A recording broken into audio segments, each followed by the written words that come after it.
begitu marak ya, sehingga ya, sebentar. Jadi sehingga saat ini kita boleh melihat bahwa ternyata kita sebagai makhluk sosial, kita akan terus dihadapkan dengan satu tantangan untuk kita melakukan sebuah hubungan dengan lawan jenis, ya siapapun itu, ya tidak pandang usia. Karena saya lihat hari-hari ini dengan teknologi yang sudah ada, nggak bicara tentang orang yang sudah bekerja atau yang di fase orang kuliah, sampai anak SD aja saya lihat sudah mulai ada bahasanya, wah udah mulai ser-seran, udah mulai ngelihat naksir-naksiran seperti kayak gitu. Tapi kita akan melihat seberapa sih hari ini itu harus kita sikapi. Karena ternyata ketika kita bicara tentang pacaran, itu bisa menjadi sebuah buah, menjadi sebuah hasil yang baik, tapi juga bisa menjadi sebuah api atau bisa menjadi sebuah hal yang mematikan dalam kehidupan kita, terutama orang percaya. Ya, kita akan melihat, ya hari ini seringkali, nah ini saya juga nggak tahu siapa namanya, karena saya tahu anak-anak saya ini suka banget dengan artis-artis Korea, jadi saya coba ambil aja yang sudah tahu namanya. Song Hye Kyo. Terus siapa lagi? Itu Son Ye Jin ya? Ya, Salen tahu namanya ini yang laki-laki siapa, Salen? Samuel gitu? Jin. Oh, tuh Jin. Oh. Yang jelas, Nelly tahu ini Jin, Nelly? Nggak tahu. Ya, memang Jin ini nggak suka kecililin. Ya, ya. Tapi di sini kita lihat ya. Kadang ketika kita melihat fenomena yang ada, melihat orang punya pasangan, punya pasangan perempuan, yang laki ngelihat teman punya pacar cantik, ya, yang perempuan punya pacar ganteng, sehingga akhirnya kita mulai mengidolakan seorang dalam kehidupan kita menjadi satu pasangan yang melengkapi kehidupan kita. Sepertinya hidup kita itu sudah lengkap ketika kita bisa update, ya bisa upload satu foto barengan dengan pasangan ya, lawan jenis, ya yang laki punya, yang jelas pasti punya pasangan perempuan, yang perempuan punya pasangan laki, ya enggak laki sama laki atau perempuan sama perempuan, ya menjadi sebuah pasangan yang romantis, enggak seperti itu ya. Tapi seberapa kita memahami terkadang bahwa motivasi kita hari ini ketika kita punya pasangan itu adalah merupakan siasat dari si iblis dalam setiap kehidupan kita yang akhirnya saya nggak jalan ini ya, sebentar lagi. Ya, nggak jalan ya. Jalan nggak di situ? Nggak jalan lagi ya? Enggak, Pak Ben. Ini ada error.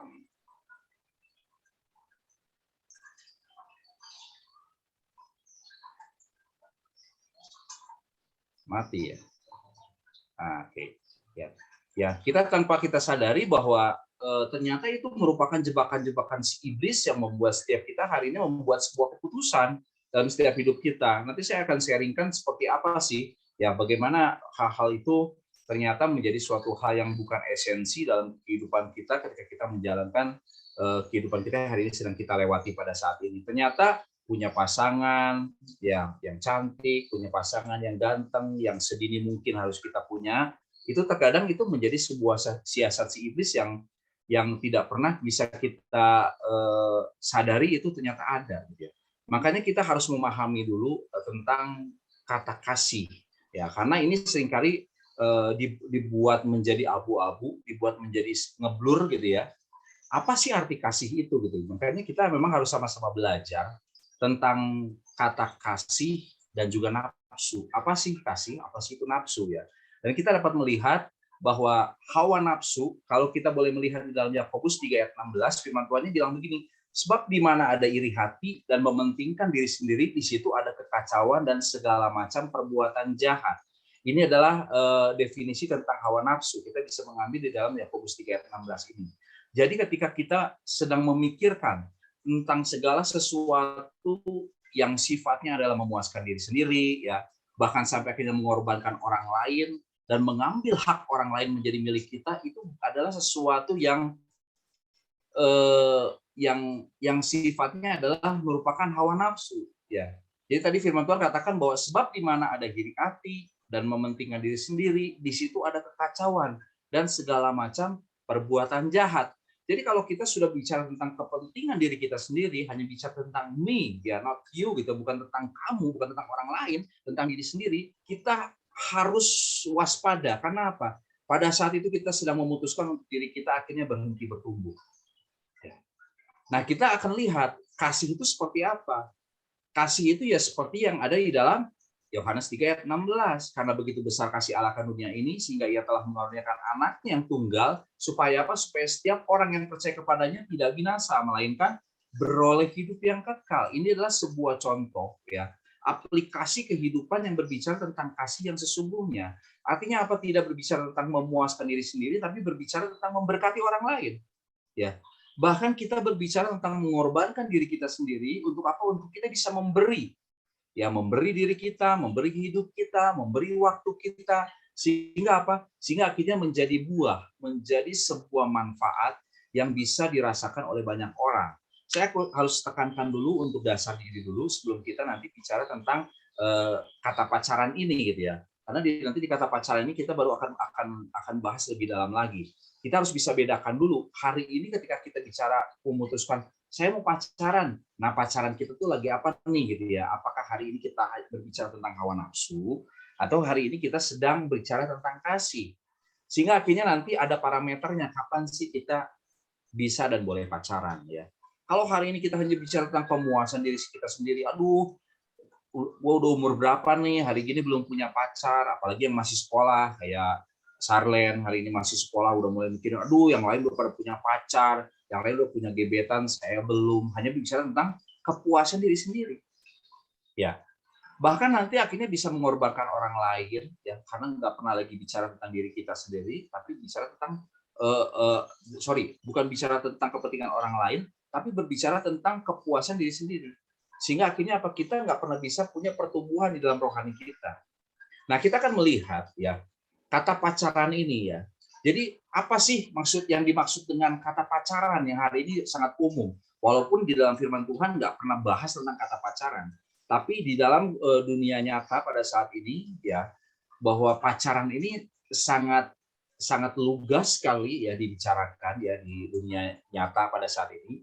Sehingga hari ini kita akan melihat ya satu teori ya dari salah satu buku Suluh Siswa yang dikeluarkan oleh BPK Gunung Mulia tahun 2007 bilang seperti ini, bahwa pacaran itu adalah hubungan antara lawan jenis yang secara khusus ya membedakannya dengan hubungan yang terjalin antara masing-masing pihak dengan orang-orang lainnya. Hubungan khusus ini akan ditingkatkan menjadi perkawinan ya. Suluh Siswa BPK Gunung Mulia tahun 2007. Jadi di sini kita lihat bahwa pacaran itu berbicara tentang hubungan antara lawan jenis yang secara khusus ya. Ya karena apa? Ada yang tidak khusus karena apa? Ya kita mungkin ketemu dengan lawan jenis, kita bergereja, tapi juga bukanlah sebuah hal yang dikatakan berpacaran karena apa? Tidak ada hubungan khusus gitu ya. Saya ketemu dengan Nelly di gereja ya, walaupun kita lawan jenis, tapi tidak ada yang namanya hubungan pacaran, tapi hubungan antara gembala dan jemaat. Ya, apalagi saya sudah menikah dan seperti itu. Jadi itu bukanlah hubungan yang secara khusus. Tapi kalau tiba-tiba Samuel bawa pasangan ke gereja, duduk bareng, kita juga nggak tahu siapa, ternyata begitu dekat. Nah, ini yang dikatakan dengan hubungan secara khusus ya. Dan tapi kita boleh melihat bahwa hubungan khusus ini akan, ya saya garis bawahi, akan ditingkatkan menjadi perkawinan.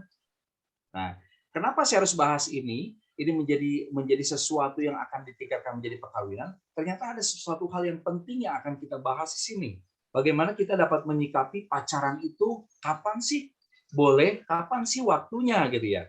Jadi kapan sih saat yang terbaik untuk kita boleh pacaran? Ya, kapan? Ya nggak tahu. Kalau sekarang tanya misalnya, ada Salen sini, Salen kapan sih waktu yang terbaik untuk pacaran menurut Salen? Salen bisa jawab nggak?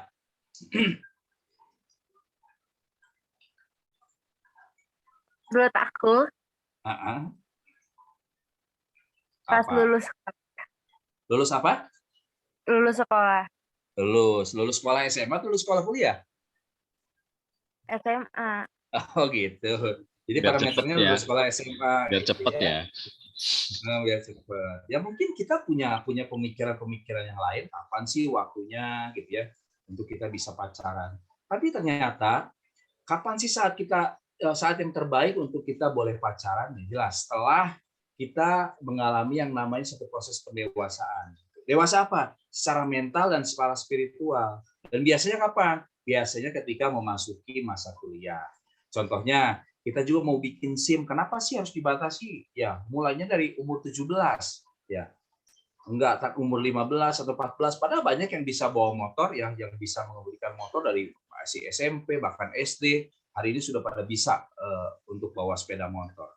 Tapi ternyata surat izin mengemudi itu keluar ya setelah berusia 17. Karena apa dilihatnya adalah setelah dewasa secara mental dan spiritualnya gitu. Jadi mentalnya sudah cukup kuat untuk menghadapi berbagai macam masalah dan punya spirit yang betul-betul dewasa di dalam menyikapi kehidupan. Dan akhirnya ratingnya itu mulai ditentukan ketika memasuki masa kuliah. Sudah dianggap sudah bisa masuk dalam dunia yang namanya pacaran ini. Tapi ya tergantung lagi, ya tujuannya mau apa dulu. Enggak juga harus ternyata sekarang saya sudah lulus SMA, saya udah belum punya pacar, boleh punya pacar dong. Nah tujuannya apa dulu punya pacar. Tapi kita akan bahas kenapa sih ketika masih sekolah, SMP, SMA itu sepertinya tidak boleh gitu ya pacaran dulu gitu ya. Tidak boleh menjalin hubungan yang lebih khusus tadi. Karena apa? Yang tadi belum dewasa secara mental dan spiritual. Nah, kalau kita tanya jawabannya kepada Tuhan pasti jawabannya sama. Ya, karena nanti akan kita bahas dalam kebenaran-kebenaran firman Tuhan seperti apa sih ya kita dikatakan sudah siap kita menjalin sebuah hubungan dengan lawan jenis ya seperti itu. Jadi kita juga harus melihat sebetulnya alasannya apa sih untuk kita berpacaran. Alasannya apa sih untuk kita akhirnya ngedate gitu ya. Kita membuat dating seperti kayak begitu ya. Ada alasan-alasannya. Kita akan lihat ya beberapa alasan. Yang pertama adalah alasan untuk berpacaran itu menikmati masa yang indah dengan calon pasangan yang dikasihinya. Ya. Jadi ini alasan berpacaran, menikmati masa yang indah dengan calon pasangan yang dikasihinya. Tapi nanti kita akan bahas kapan waktunya. Jadi masa pacaran atau masa untuk kita adaptasi, untuk kita penjajakan dengan lawan jenis kita itu ini sebetulnya. Bagaimana kita menikmati masa-masa yang indah dengan calon pasangan yang dikasihi ya. Karena nanti mungkin akan dengan setelah menikah ada banyak masalah-masalah yang akan dialami yang udah lagi tidak bicara tentang keindahan berdua, tapi bicara tentang sebuah tanggung jawab yang akan dijalani bersama. Ya. Makanya inilah masa-masanya untuk menikmati masa keindahan tersebut. Yang kedua adalah mengenal sifat, mengenal kebiasaan, mengenal corak kepribadian satu dengan lain. Saya belajar untuk mengenal sifatnya Kak Shirley, ya, kebiasaannya, kepribadiannya, begitu pula sebaliknya. Ya, itulah yang dilakukan. Itulah menjadi sebuah alasan kenapa kita harus berpacaran. Ya, kenapa kita harus menjalani pacaran tersebut. Jadi untuk mengenal sifat, untuk melihat kebiasaan-kebiasaan, sehingga akhirnya kita bisa saling memahami. Ya, memahami satu dengan lainnya, tahu kepribadiannya seperti apa, bisa saling melengkapi, bisa saling memberi masukan. Di sini masa-masanya atau fase-fasenya. Yang ketiga adalah mengembangkan kemampuan berkomunikasi. Ya, saya akhirnya mulai mengembangkan satu kemampuan berkomunikasi dengan Kak Shirley ketika dalam masa pacaran. Oh ternyata begini loh, untuk melakukan segala sesuatu seperti ini kita harus seperti ini, seperti itu. Bagaimana kita mengkomunikasikannya? Oh ternyata gini loh, saya tuh suka gorengan, ya, tapi saya tuh nggak suka bala-bala. Nah ini kan akhirnya bagaimana kita mengungkapkannya itu harus penuh kemampuan. Karena apa? Di dalam masa pacaran itu bisa aja begini, kamu tuh nggak tahu kalau gorengan itu indah, gorengan itu enak, kayak gitu. Tapi kan saya nggak suka, halo gitu kan. Apakah kita harus akhirnya jadi saling memaksakan? Enggak. Nah disinilah diperlukan kemampuan berkomunikasi. Bahwa tidak semua orang punya kemauan, punya keinginan, punya kesukaan yang sama. Ya, contoh halnya seperti tadi, saya suka gorengan, tapi saya tidak suka yang namanya bala-bala, gitu ya. Saya Kak Shirley suka buah-buahan, tapi tidak terlalu suka yang namanya buah melon. Ya, dan akhirnya kita bisa mengungkapkan ya kebiasaan-kebiasaan tersebut, kita bisa mengenal ya kebiasaan-kebiasaan tersebut dan mengkomunikasikannya dengan baik. Dan inilah kenapa ada alasan orang berpacaran ya. Selanjutnya kita lihat yang keempat adalah melatih diri untuk mendekatkan diri kepada Tuhan. Ya, kenapa? Karena sejujurnya gini, ketika kita ada dengan lawan jenis, akan banyak godaan atau bisikan-bisikan setan seperti tadi di awal. Contohnya, bahwa nanti kita akan dihadapkan dengan satu kenyataan bahwa sebenarnya adalah sebuah ujian dalam kehidupan kita untuk kita bisa menahan diri. Ya, makanya masa pacaran itu adalah untuk melatih diri kita mendekatkan diri kepada Tuhan. Karena apa? Nanti kita akan lihat kebenaran firman Tuhannya bahwa kita dituntut untuk kita menjadi kudus. Ya, kita buka dulu. Yang kelima adalah bagaimana pacaran ini menjadi sebuah alasan dalam setiap kehidupan kita, bahkan orang percaya, untuk apa? Untuk membuka hati dengan pasangan dan mulai belajar menghadapi permasalahan bersama. Itu gimana ya? Hari ini saya tuh kayaknya mentok banget gitu. Kayaknya kok saya nggak bisa bagus di dalam berprestasi di sekolah. Oh, kamu harus bisa begini, coba mau belajar, kamu coba les, kamu coba ikut ini dan ikut itu. Disitulah akhirnya mulai bisa memberikan masukan-masukan atau problem solver di situ yang akhirnya bisa menjadi sesuatu yang lebih baik. Ya, membuka hati dengan pasangan dan mulai belajar menghadapi pasangan bersama. Ya, nanti sudah kuliah, ya sudah bekerja, akan ada banyak masalah yang berbeda-beda. Tapi mari setiap kita hari ini melihat bahwa alasan-alasan ini yang harus menjadi alasan kita ketika kita katakan kita mau berpacaran. Yang keenam adalah kita belajar saling memberi dan menerima. Ya, saling memberi dan saling menerima. Bagaimana kita bisa memberi effort ya buat pasangan kita, ya. Kita juga bisa menerima setiap kekurangan dari pasangan kita. Nah, ini yang memang masa untuk kita pelajari. Oleh karena itu, sore ini kita akan sama-sama lihat, kita sama-sama belajar bagaimana kita bisa menghadapi semua ini, tentang tadi hal-hal tadi, menikmati masa yang indah dengan calon pasangan dikasihi, mengenal sifat kebiasaan corak kepribadian satu dengan lain, mengembangkan kemampuan di dalam berkomunikasi, melatih diri untuk mendekatkan diri kepada Tuhan, membuka hati dengan pasangan dan mulai belajar menghadapi masalah bersama, belajar saling memberi dan menerima, yaitu kita harus mulai belajar untuk kita memotivasi diri kita untuk kita dapat berpacaran dengan sehat. Nah, berpacaran dengan sehat. Nah, bagaimana untuk kita bisa dapat berpacaran dengan sehat? Ya. Berpacaran dengan sehat itu apa aja sih yang harus dikategorikan berpacaran dengan sehat? Yang pertama adalah kita harus sehat fisik. Ya. Sehat fisik itu seperti apa? Enggak ada yang namanya kekerasan dalam berpacaran. Meskipun pria, ya, yang laki-laki secara fisik lebih kuat, itu nggak bisa menindas wanita. Jadi hari ini kalau misalnya pacaran kalian sebagai orang laki-laki yang hari ini suka punya satu kebiasaan melakukan kekerasan secara fisik, itulah satu fase di mana kalian tahu seperti kalian belum siap untuk berpacaran. Yang perempuan ketika kalian melihat bahwa calon kalian atau lawan jenis kalian suka melakukan tindakan kekerasan secara fisik, itulah satu bukti bahwa orang yang berhadapan dengan kalian itu sebetulnya belum siap untuk berpacaran. Atau mereka berpacaran dengan tidak sehat. Karena apa? Berpacaran dengan sehat itu harus sehat secara fisik, ya. Tidak ada kekerasan, ya, di dalam berhubungan, di dalam berpacaran. Ya, seperti tadi saya bilang bahwa meskipun pria itu secara fisik lebih kuat, dia nggak boleh menindas wanita. Ya. Ya, kita mengacu pada hal-hal yang tadi di atas yang sudah kita bahas. Yang kedua adalah berpacaran dengan sehat itu adalah kita harus sehat secara emosional. Sehat secara emosional seperti apa? Hubungan kita dengan orang lain itu akan terjalin dengan baik apabila ada rasa nyaman. Ya. Saling pengertian, ada keterbukaan. Kita tidak cuma dituntut untuk mengenali emosi diri sendiri. Gua tuh kayak begini, gua tuh emosian gitu. Ya.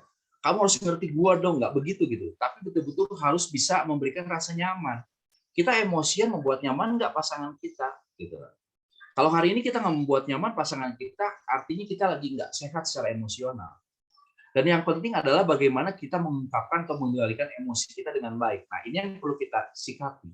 Ada banyak orang yang akhirnya berbuat sesuatu hal yang kelihatannya baik, menahan-nahan secara emosi ya supaya kelihatan baik. Tapi ini akan terlihat. Makanya itulah fase berpacaran itu untuk melihat apakah sehat nggak secara emosionalnya, ya, baik kita ataupun pasangan kita. Ya. Jadi ketika kita mau bicara kita berpacaran, kita harus pastikan bahwa pacaran kita sehat, bahwa kita bisa mengendalikan emosi kita. Ya. Karena firman Tuhan pun katakan bahwa adalah suatu hal yang penting ketika kita bisa menguasai diri kita. Orang yang bisa menguasai diri itu bagaikan satu kota yang bentengnya tuh kuat berdiri gitu. Tapi orang yang nggak bisa menguasai diri itu seperti apa? Seperti kota yang roboh bentengnya.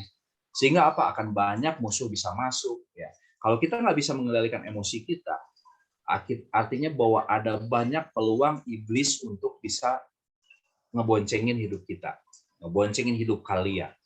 Makanya sehat emosional itu sangat penting ya di dalam berpacaran secara sehat. Yang ketiga adalah sehat secara sosial. Ya, sehat secara sosial seperti apa? Karena kehidupan kita itu sebagai makhluk sosial. Sehat berpacaran, ya artinya kita harus sehat secara sosial. Pacaran itu nggak boleh ngikat. Artinya apa? Hubungan sosial dengan yang lain harus tetap terjaga. Ketika kita udah punya pasangan lawan jenis, akhirnya kita jauh sama orang tua, akhirnya kita jauh sama kakak, jauh sama adik, pasti ada yang salah. Pasti ada yang salah. Ini bukanlah pacaran yang sehat. Kalau pacaran yang sehat, dia secara sosial akan tetap bisa menjaga hubungan tersebut. Walau kita sudah punya pasangan, ya, punya teman secara khusus, tapi hubungan kita dengan kakak, dengan adik, dengan orang tua, ya, dengan rekan-rekan tidak akan pernah jadi masalah. Nah, kalau kita sekarang boleh melihat mungkin ada satu rekan misalnya, begitu udah punya pacar, hilang. Pelayanan udah jadi nggak jelas karena apa? Mikirin ceweknya terus. Tiba-tiba Samuel yang mungkin kayak sekarang wah begitu berapi-api dalam pelayanan, punya pasangan hilang, bentar-bentar ngilang, hati-hati, tandanya lagi nggak sehat secara sosialnya gitu ya. Karena apa? Pacaran yang sehat itu harusnya dia tidak mengikat ya. Hubungan sosial dengan yang lain akan tetap terjaga, bahkan akan ngebawa nih, itu loh teman dekat gue nih, yuk kita sama-sama berkembang, kita sama-sama maju di gereja ini, sama-sama melayani. Nah itu cakep banget, ya sehat secara sosial, ya. Jadi pastikan ketika kita hari ini punya pasangan, kita katakan saya sudah siap pacaran, kita siap dengan hal ini, bahwa kita menjadi pasangan yang sehat secara sosial. Ya, kita boleh lihatlah banyak hari-hari ini. Ketika udah punya pacar, akhirnya mulai ngilang. Punya pacar, akhirnya mulai berubah. Punya pacar, akhirnya mulai melihat bahwa ada banyak hal-hal yang privasi yang selalu dibangun, dibentuk, yang membentengi diri, sehingga akhirnya sulit ditembus. Ya, ini akhirnya menjadi celah buat si iblis. Nanti kita akan bahas. Ini ada celah buat si iblis. Ya. Dan yang keempat adalah kita semua sudah dewasa. Walaupun di sini ada Sarden yang masih SMA, baru kelas 1, ya. Saya akan bacakan, akan tetap bahas ini sedikit ya, karena memang ini bukan lagi suatu hal yang tabu. Ya, berpacaran dengan sehat itu harus sehat secara seksual. Ya. Ya, karena nanti ketika sudah menikah itu akan bicara tentang kata seks ya. Artinya apa? Secara biologis ya, remaja itu akan mengalami perkembangan. Makanya kita lihat ada fase-fase yang akhirnya masa puber ya. Anak SD, anak SMP, anak SMA itu beda-beda masa pubernya. Karena apa? Dia mengalami perkembangan, mengalami yang namanya kematangan secara seksual, ya. Dan tanpa disadari, akhirnya apa? Pacaran juga mempengaruhi ya kehidupan seksual seseorang. Ya, ketika kita akhirnya punya pasangan, ini yang bahaya. Ini yang bahaya yang harus kita pahami. Kenapa kita harus berpacaran dengan sehat? Karena secara biologis kita mengalami perkembangan dan kematangan secara seks. Sehingga akhirnya kita bablas, atau bahasanya karena saya pakai rambu jadi remnya blong gitu ya. Yang harusnya lampunya merah ditabrak aja kayak begitu. Kita nggak pernah lihat rambu-rambu. Kapan sih kita boleh melakukan kegiatan dengan teman lawan jenis kita? Kapan kita harus berhati-hati? Bahkan kapan kita berani dengan tegas katakan cut, berhenti. Ya, kita nggak lanjut, kita berhenti saja. Ya, jadi kita lihat bahwa dalam berpacaran itu kita harus saling menjaga. Ya. Harus menjaga rambu-rambu ini. Apa sih yang dibolehin oleh kebenaran firman Tuhan? Apa sih yang firman Tuhan katakan kamu harus hati-hati? Apa sih yang firman Tuhan katakan kamu harus berhenti? Ya. Ini harus menjadi satu tingkat kewaspadaan dalam setiap kehidupan kita anak-anak muda. Ya, waspada kepada apa? Ya, waspada terhadap aktivitas fisik. Seperti apa? Saling menyentuh. Udah biasalah, namanya pacaran mah saling menyentuh, mengungkapkan perasaan kasih sayang. Ya. Bahkan sih kita lihat sekarang kayaknya udah umum banget gitu, orang pacaran, cium-ciuman kayak begitu. Bahkan sekarang dilihat di sosial media, di televisi, itu udah lumrah banget gitu ya. Tapi saya mau tekankan begini, kita sebagai orang percaya, orang-orang yang ada dalam kebenaran firman Tuhan, ciuman kasih sayang itu adalah hal yang tidak terlalu penting. Dan ini diungkapkan kapan? Ketika menikah. Ya. Namun ini seringkali dianggap sebagai bagian yang indah dari masa pacaran. Ya. Kalau lagi pacaran tuh bebas lah, sudah lazim lah, sudah sewajarnya lah, nggak apa-apa lah, pegang-pegangan, cium-ciuman. Ya. Saya harus dengan lugas katakan seperti ini. Karena apa? Di luar sana kalian mungkin bisa mengakses banyak hal yang tanpa saya tahu juga, tanpa ada bisa dibatasi oleh orang tua. Ya, jadi saya harus dengan lugas katakan seperti ini. Ya, kita harus waspada ya terhadap setiap aktivitas fisik untuk saling menyentuh, mengungkapkan perasaan kasih tadi ya. Jadi ciuman kasih sayang itu adalah hal yang tidak terlalu penting ya. Jangan merasa akhirnya hari ini kita menjadi orang yang paling bodoh, orang yang paling ketinggalan zaman kalau kita belum pernah ngerasain yang namanya cium dari pasangan kita. Enggak ya. Karena apa? Karena justru aktivitas seksual akan mengotori makna pacaran itu sendiri. Ya. Karena kalau kita kembali kepada kebenaran firman Tuhan, di dalam Amsal 4 ayat 23 firman Tuhan bilang begini, jagalah hatimu dengan segala kewaspadaan. Karena dari situlah terpancar kehidupan. Jadi setiap kita anak-anak muda, kita harus bisa menjaga, bahkan saya pribadi, saya harus bisa menjaga hati saya dengan penuh dengan kewaspadaan. Ada banyak celah si iblis, ya. Ada banyak celah iblis dalam kehidupan kita orang percaya. Dan kita tahu ketika kita bisa menjaga hati kita, orang lain bisa melihat satu pancaran kehidupan yang sesungguhnya seperti yang dikatakan oleh Amsal 4 ayat 23 ini. Ya. Nah, kalau kita sudah berpadanan kepada kebenaran firman Tuhan, artinya bagaimana kita harus mengikuti firman Tuhan tersebut yang adalah kudus, yang Allah adalah kudus. Artinya apa? Kita harus siap dan selalu mau untuk kita dibawa kepada satu proses penjagaan hidup dalam kekudusan atau menjaga hidup kudus. Nah, bagaimana caranya untuk kita bisa menjaga hidup kudus? Kebenaran firman Tuhan, yaitu apa? Memiliki persekutuan yang intim dengan Tuhan. Nah, ya. Di mana ayatnya? Di dalam Mazmur pasal 119 ayat 9. Firman Tuhan katakan begini, dengan apakah seorang muda mempertahankan kelakuannya bersih? Dengan menjaganya sesuai dengan firman-Mu. Artinya bahwa kita, ya, saya juga masih tetap bilang saya masih muda. Ya, karena jabatan saya juga seorang pendeta muda, dia kan masih muda, kita setuju ya. Jadi bagaimana kita bisa hidup kudus? Mazmur 119 ayat 9 katakan, dengan apakah seorang muda mempertahankan kelakuannya bersih? Dengan apakah seorang yang bernama Beni mempertahankan kelakuannya bersih? Dengan apakah seorang muda yang bernama Sarden mempertahankan kelakuannya bersih? Bagaimana seorang muda yang bernama Nelly, yang bernama Samuel, ya, Daniel, Rijal, ya, ada James, bisa punya kelakuan yang bersih dengan menjaganya sesuai dengan kebenaran firman. Ya, kita harus menjaga dengan kebenaran firman. Ya, karena apa? Ketika kita bisa menjaga kehidupan kita melalui kebenaran firman Tuhan, sebetulnya kita sedang dalam satu potensi besar untuk apa? Memusnahkan dosa. Memusnahkan potensi dosa dalam setiap kehidupan kita. Karena apa? Kita lagi berpadanan, kita lagi ada dalam track-nya Tuhan, di dalam firman-Nya yang menjadi suluh dalam setiap kehidupan kita, menjadi pelita, menjadi obor, menjadi mata pengetahuan dalam setiap kehidupan kita untuk melakukan yang baik, yang benar, dan yang berkenan di hadapan Tuhan, bukan yang salah. Ya, ya, bagaimana setiap kita akhirnya bisa berkomunikasi dengan orang benar. Kita bisa berkomunikasi dengan orang-orang yang memang menjadi pilihan di dalam kebenaran firman Tuhan. Nah, kalau udah melihat gini, jadi sebetulnya kita siap kan untuk pacaran. Ya, ada banyak sekali ternyata. Ya, tatanan-tatanannya, ternyata ada banyak sekali rambu-rambunya. Ya, siap nggak kita pacaran, gitu ya? Nah, karena kita harus melihat ya satu keilmuan tentang kata pacaran ini. Kata pacaran ini kita katakan bahwa kita siap pacaran, artinya kita sudah siap dengan sebuah proses. Proses apa? Proses peralihan dari activity center ke dialog center. Ya, bagaimana kita yang melihat bahwa hari ini kebanyakan bahwa pacaran itu hampir selalu berbicara tentang aktivitas. Orientasinya, ya pusatnya itu adalah kepada aktivitas. Ya. Jadi kita boleh melihat isi pusatnya pacaran itu hanya aktivitas saja, nonton, jalan-jalan, duduk barengan di lapang Kartini ya kayak begitu kan, cari tempat rekreasi, banyak hal yang kita kerjakan yang akhirnya memenuhi aktivitas pacaran tadi. Ya. Kemana nggak datang yud? Oh ternyata, aduh saya nggak punya waktu lagi nih nonton bareng, kayak begitu kan. Kemana nggak ibadah? Aduh ini saya lagi ngerjain tugas bareng. Ya lebih orientasinya atau senternya itu kepada aktivitas.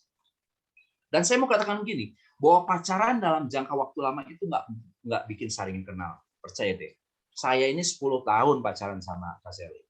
Ya, ini Kak Sally ada di sini gitu ya, di dalam room ini, bahkan ada di kamar sebelah gitu ya, dengar juga langsung gitu. Kami ini pacaran 10 tahun gitu. Tapi itu juga nggak bikin kami bisa saling mengenal. Contohnya apa yang pernah saya saksikan gitu. Ketika kami menikah, gitu, ada keributan-keributan besar yang mulainya dari sesuatu yang sepele.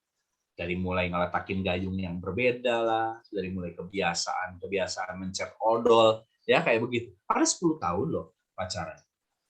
Tapi ternyata nggak bisa buat kita saling mengenal gitu. Makanya ini bukan lagi satu batasan yang membuat setiap kita hari ini melihat, oh pacaran nih supaya kita punya waktu lama untuk saling mengenal. No, nggak seperti itu. Ya. Tapi mari kita kembali kepada kebenaran firman Tuhan. Bagaimana kita terus on the track dengan firman, kita ada di dalam satu bimbingan firman Tuhan.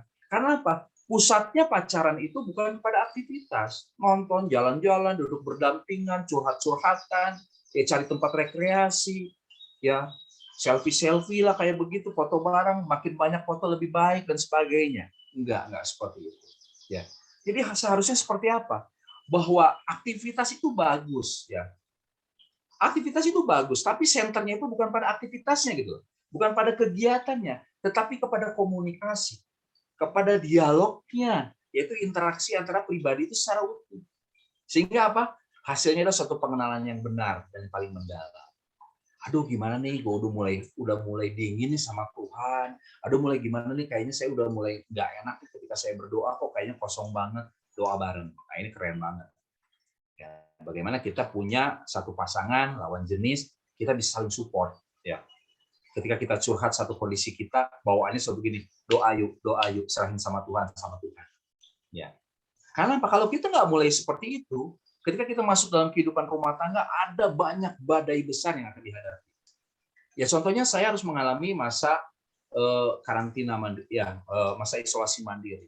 Ya kalau kita juga nggak melihat sebuah hubungan yang kita bangun di dalam penyerahan kepada Tuhan akan jadi ribut. Mungkin teman-teman muda, bahkan di sini ada Salen, tahu ya bagaimana ketika kami sakit, Sandrin juga harus masuk rumah sakit, yang biasanya kita harus urus anak sendiri gitu. Hari ini harus mempercayakan kepada Alfi, mempercayakan. Saya juga nggak bisa maksudnya memahami apa yang mereka kerjakan. Ketika mungkin Sandrin nggak mau minum obat, ngotot mau minum obat, mereka nggak paksa. Sementara kalau biasa saya harus paksa minum obat, harus kayak begitu. Itu menjadi satu, kayaknya greget banget gitu. Ya. Tapi inilah yang memang akhirnya terjadi. Kalau kita nggak punya satu komunikasi, nggak ada dialog, nggak ada interaksi antara dua pribadi secara utuh, kita nggak pernah bisa mengenal masing-masing kita. Bahkan kita nggak bisa mengenal tentang kasih Tuhan. Mungkin saya nggak akan pernah bisa mengenal tentang kata penyerahan, tentang percaya dan mempercayakan hidup saya kepada Tuhan. Ya oleh karena itu kita boleh melihat bahwa sebetulnya bagaimana setiap kita, ketika kita bicara tentang kata pacaran, itu adalah kita masuk ke dalam sebuah proses yang senternya itu bukan lagi tentang aktivitas, tapi tentang sebuah komunikasi, ya, tentang sebuah dialog. Kita melihat bahwa ada sebuah proses peralihan yang tadinya ya, tentang seks, tapi berbicara tentang hari ini pribadi. Ya. Jadi kita bicara tentang pribadi gitu. Proses peralihan dari seksual oriented akhirnya menjadi personal oriented. Bagaimana pacaran itu bukanlah saat untuk melatih, melampiaskan kebutuhan seksual, tetapi pada pengenalan pribadi yang mendalam. Jadi ketika kita pacaran, ini latihan loh, bahaya, hati-hati ya. Nah, muda jangan sampai seperti itu. Apa sih maknanya pacaran? Kita latihan hari ini, melampiaskan kebutuhan kita. Makanya hari ini banyak apa? Banyak orang-orang atau anak-anak, bahkan anak-anak orang-orang Kristen yang hari ini apa? Mereka sudah tidak perawan, mereka sudah tidak perjaka di masa mereka masih sekolah. Bahkan ini menjadi rahasia umum bahwa anak-anak sekolah hari ini punya ada yang hamil di luar nikah. Mereka masih sekolah, mereka sudah hamil. Kenapa? Mereka melihat bahwa pacaran itu adalah saatnya untuk mereka melatih, melampiaskan kebutuhan seksual itu. Bukan pada pengenalan pribadi yang mendalam. Gitu loh. Ya. Jadi masa pacaran adalah masa persiapan pernikahan. Sekali lagi saya tekankan, ketika kalian bicara tentang kata pacaran, itu adalah satu masa untuk kalian mempersiapkan masa pernikahan. Ya, oleh karena itu pengenalan pribadi yang mendalam adalah keharusan. Kita harus mengenal secara pribadi. Ya, tadi loh 10 tahun pacaran juga ternyata tidak akhirnya menjadikan saya dan istri saya menjadi saling mengenal. Tapi melalui komunikasi, melalui dialog ini kita akan mengenal beberapa hal yang penting sebagai dasar pertimbangan untuk menuju pernikahan. Sehingga kita tahu rambunya, apakah kita ada di rambu hijau, rambu kuning, atau di lampu merah. Ya. Jadi hari ini kita harus melihat kasih tadi yang dibahas di awal itu. Jadi kita harus melihat bahwa kasih itu harus objektif. Kasih itu nggak boleh subjektif, dan kita harus melihat bahwa kasih itu harus beralih dari sesuatu yang subjektif itu harus menjadi sesuatu yang objektif. Ya. Yang seperti apa? Jadi subjektif love ini adalah cinta yang memanipulasi pasangan. Ini loh, kalau kamu itu cinta sama aku, kamu harus berani menyerahkan kehidupanmu, keperawananmu. Maaf ya, saya vulgar katakan. Karena kita harus mau belajar. Ya. Itu bukti dari kamu mengasihi, mencintai saya. Kamu menyerahkan semua kehidupanmu kepadaku. Ya. Kita lihat bahwa pemberian yang dipaksakan sesuai dengan kemauan dan tugas dari si pemberi dan tidak memperhitungkan akan apa yang sebenarnya dibutuhkan oleh si penerima, ini adalah subjektif. Ya. Sesuatu yang dipaksakan, ayo dirayu-rayu supaya akhirnya mau memberikan. Atau mungkin, oh yo, kalau kamu cinta sama aku, kamu harus mau dong jual motor kamu, ya, kasihin sama aku untuk biaya aku beli make up. Nah, ya perempuan-perempuan mungkin seperti itu. Kita lihat, ini adalah satu kasih, satu cinta yang subjektif. Ya, subjektif love ini tidak dapat menjadi dasar pernikahan. Kalau kalian masih tetap melihat sesuatu yang subjektif ini, sebetulnya kalian belum siap untuk menikah. Kembali tadi ya, kenapa kita bahas pacaran? Karena pacaran itu adalah sesuatu yang kita siapkan untuk menikah. Jadi kalau orientasinya hari ini kita masih tetap melihat bahwa segala sesuatu itu dipandang secara subjektif untuk kepentingan kita sendiri, artinya kita belum siap untuk menikah. Ya. Jadi pacaran adalah saat yang tepat untuk mengubah kecenderungan yang tadi subjektif menjadi objektif. Yaitu apa? Memberi sesuai dengan apa yang baik dan betul-betul dibutuhkan oleh si penerima. Yang terbaik, mensupport gitu loh. Ya, ketika saya masih pacaran ya sama Bu Gembala gitu ya, ketika kuliah gitu kan, mau memberi hati, memberi waktu ya untuk apa? Mengerjakan dulu tugas-tugas perkuliahan. Wah, sampai belel-belel mata ya. Sampai akhirnya jalan dari pojok sampai ke Cihanjuang atas ya, udah malam, nggak ada mobil, saya nggak punya motor juga. Mau memberi untuk apa? Untuk sesuatu yang betul-betul dibutuhkan baik oleh si penerima. Saya terharu banget, saya ingat walaupun hari ini mungkin papa mertua saya udah nggak ada gitu ya, ketika Kak Shirley waktu itu lagi di wisuda gitu ya, waktu di wisuda dulu D3 ya. Jadi Om Alan itu datang ke saya terus bilang gini, makasih ya. Wow, luar biasa kan? Makasih ya. Memberikan apresiasi ke saya. Ya, melihat ternyata ada sesuatu yang baik yang diterima oleh anaknya sehingga artinya bisa berhasil. Walaupun saya katakan keberhasilan bukan karena saya, tapi itulah yang memang hari ini harus kita kerjakan. Sesuatu yang objektif, yaitu yang memberi sesuai dengan apa yang baik dan betul-betul dibutuhkan oleh pasangan kita. Bukan apa tentang kita gitu. Ayo kalau kamu cinta lakukan dong, kamu cinta lakukan dong, kasih dong, ayo berikan sama saya. Enggak seperti itu.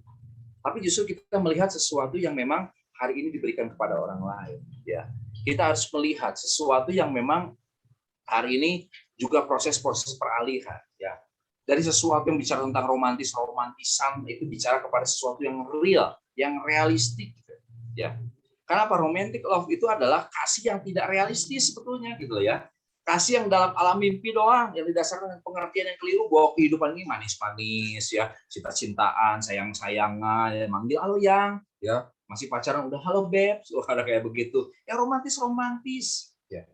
Dan seringkali hari ini kita terjerat Ya, dengan keromantisan kasih, keromantisan berpasangan ini. Ya. Dan orang-orang yang ada di fase ini mereka semata-mata menikmati hidup yang sepuas-puasnya tanpa mempertanyakan realitasnya seperti apa. Ya. Contohnya apa? Ada beberapa contoh. Contohnya itu gini. Apakah kata-kata dan janjinya dapat dipercaya? Ayo, ini harus dipertanyakan. Omongannya benar nggak? Bisa dipercaya nggak? Ya. Karena seringkali kita terjerat dengan hal-hal yang romantis, hal-hal yang manis, hal-hal yang membuat hati kita damai. Ya, apalagi anak perempuan. Oh, begitu diomongin yang manis-manis sama laki-laki langsung terbuka. Nah, yang laki-laki, ayo jangan jadi buaya, gitu ya. Ngasih sesuatu yang kedengarannya enak didengar oleh pasangan. Apakah dia memang orang yang begitu sabar, setia? Ya, setianya betul-betul setia loh ya, bukan segala tikungan ada ya. Jadi penuh tanggung jawab seperti yang selama ini ditampilkan. Jadi betul real gitu loh.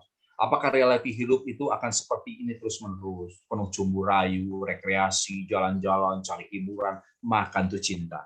Ya, ya seperti kayak gitu. Yuk, kita sedikit lagi ya kita akan lihat ya bagaimana setiap kita kembali kepada kebenaran firman Tuhan. Satu perumpamaan tentang lalang dan gandum. Matius 13 ayat 24 ya. Firman Tuhan katakan begini, Yesus membentangkan satu perumpamaan lain lagi kepada mereka, katanya, hal kerajaan sorga itu seumpama orang yang menaburkan benih yang baik di ladangnya. Tetapi pada waktu semua orang tidur, datanglah musuhnya menaburkan benih lalang di antara gandum itu, lalu pergi. Ketika gandum itu tumbuh dan mulai berbulir, nampak juga lalang itu. Ayat 27, maka datanglah hamba-hamba Tuhan ladang itu kepadanya dan berkata, Tuhan, bukankah benih baik yang Tuhan taburkan di ladang Tuhan? Dari mana lalang itu? Jawab Tuhan itu. Seorang musuh yang melakukannya, lalu berkatalah hamba-hamba itu kepadanya, jadi maukah Tuhan supaya kami pergi mencabut lalang itu? Ayat 29, tetapi ia berkata, jangan, sebab mungkin gandum itu tercabut pada waktu kamu mencabut lalang itu. Biarkanlah keduanya tumbuh bersama sampai waktu menuai. Pada waktu itu aku akan berkata kepada para penuai, kumpulkanlah dahulu lalang-lalang itu dan ikatlah berbekas-berkas untuk dibakar. Kemudian kumpulkanlah gandum itu ke dalam lambungku. Jadi di sini kita lihat satu perumpamaan yang kita lihat dari kebenaran firman Tuhan. Antara lalang dan gandum itu ditanam dalam satu petak yang sama. Ya. Diberikan satu pupuk yang sama. Diairi yang sama, dengan air yang sama. Tapi di situ ada lalang, ada gandum. Apa sih yang saya mau ambil dari kisah ini? Ya seringkali hari ini kita melihat pasangan yang sejati itu seperti apa sih? Pasangan yang baik itu seperti apa sih? Oh pasangan yang seiman dong pasti. Nah pasangan yang seiman itu yang gimana? Oh itu udah pasti satu gereja, suka datang ibadah. Kita boleh melihat dari perumpamaan ini, sama-sama ditanam. Tapi ketika tumbuh akan jadi berbeda. Ada yang menjadi lalang, ada yang menjadi gandum. Nah, jadi yang benar adalah yang sesuai dengan kebenaran firman Tuhan. Ya. Yang seiman itu adalah bagaimana mereka yang betul-betul ada dalam betul-betul track-nya Tuhan. Ya. Karena ada banyak orang hari ini juga kejeblos. Ada orang yang hari ini juga mengalami yang namanya remblong. Sama-sama datang beribadah di gereja, tiba-tiba hamil di luar nikah. Ya, ini adalah fenomena yang kita lihat bersama-sama. Oleh karena itu, ini mengingatkan setiap kita. Satu gereja aja masih bisa bablas. Apalagi kita hari ini punya pasangan atau pacaran yang tidak seiman. Ini yang harus menjadi satu kewaspadaan buat setiap kita. Untuk kita melihat rambut tersebut. Apakah kita hari ini hijau, kuning, atau merah. Gitu ya. Dengan teman segereja aja kita masih tetap harus pakai rambut kuning. Gitu. Apalagi orang yang tidak seiman. Nggak usah berdalih saya mau menangkan dia. Boleh kita memenangkan dia, asal kamu sudah kuat di dalam keimananmu dan membawa dia itu dalam kebenaran firman Tuhan. Tidak ada janji-janji apapun. Ya. Jadi akan tumbuh bersama. Gitu. Nah, jangan sampai hari ini setiap kita akhirnya jatuh, setiap kita akhirnya gugur gitu. Ya. Kita nggak pernah tahu seperti apa sih hari ini yang menjadi siasat si iblis, sebesar apa. Kita nggak pernah tahu besarnya kekuatan dosa sampai akhirnya kita mencoba ngelawan. Kita lawan, aku bisa. Nggak bisa. Jujur saya katakan nggak bisa. Ya. Karena apa? Ada godaan seksual yang merupakan godaan terbesar. Yang membuat kita akhirnya putus asa untuk melawannya dan akhirnya pasrah aja. Karena apa? Kita dituntut untuk memberikan kasih. Kita dituntut untuk memberikan satu nilai pengabdian. Makanya kita harus kembali. Ya, kita nggak bisa ngelawan itu, nggak bisa. Kita harus kembali kepada kebenaran firman Tuhan, bersandar kepada Tuhan. Kita nggak boleh menyerah. Kita percaya bahwa waktu Tuhan itu pasti menjadi waktu yang terbaik dalam setiap kehidupan kita. Ya. Kalau tadi Salen katakan, ya sesudah lulus SMA lah, ya boleh punya parameter seperti itu. Tapi lihat tujuannya untuk apa dulu, ya seberapa manfaatnya, dan percaya bahwa Tuhan kasih yang terbaik. Ya, terutama juga buat yang hari ini masih single nih. Mungkin di minggu depan akan dibahas secara khusus tentang orang single ya. Dikit lagi, yuk kita cek. Ya, apakah hari ini gebetan kita itu lalang atau gandum? Yo, kita cek masing-masing ya. Dan hari ini kita mau cek apakah kita hari ini kamu sudah jadi gandum atau justru kamu sendiri yang adalah jadi lalang. Ya, kamu yang tidak ada dalam kebenaran firman itu. Indikatornya apa? Indikatornya ada 3. Yang pertama adalah cintai firman, yang kedua adalah benci dosa, yang ketiga adalah bertumbuh dan berbuah. Jadi kalau kita hari ini memutuskan berpacaran, ingat bahwa engkau dan pasanganmu harus mencintai firman, engkau dan pasanganmu harus benci dosa, engkau dan pasanganmu harus bertumbuh dan berbuah. Bagaimana dengan orang-orang yang di luar sana yang tidak percaya dengan Yesus? Sudah pasti dia tidak akan pernah mencintai firman. Ya, itu indikator untuk kita hari ini melihat berapa pentingnya pacaran itu dalam kehidupan kita. Mungkin itu yang bisa saya sharingkan malam ini, biar ini boleh menjadi satu bekal ya, menjadi sebuah fondasi buat setiap kita untuk kita melihat satu kebenaran firman Tuhan ini. Ya, saya kembalikan kepada Mas Daniel. Tuhan Yesus memberkati kita semua ya. Thank you. Well, kalau teman-teman ada yang mau tanya soal dating, pacaran, boleh langsung raise hand, ngomong, atau di chat room boleh nih. Ada Kak Luki, ada Pak Agem, Bugem. Kalau teman-teman ada yang mau nanya, kegalauan yang di hati teman-teman soal pacaran boleh. Yuk, James, ada yang mau tanya nggak nih, James? Sarlen?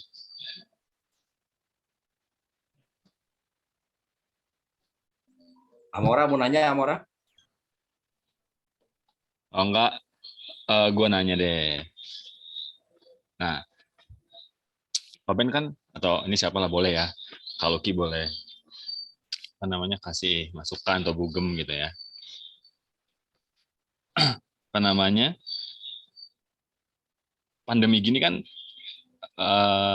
misalkan pandemi lagi PDKT nih sama orang ya.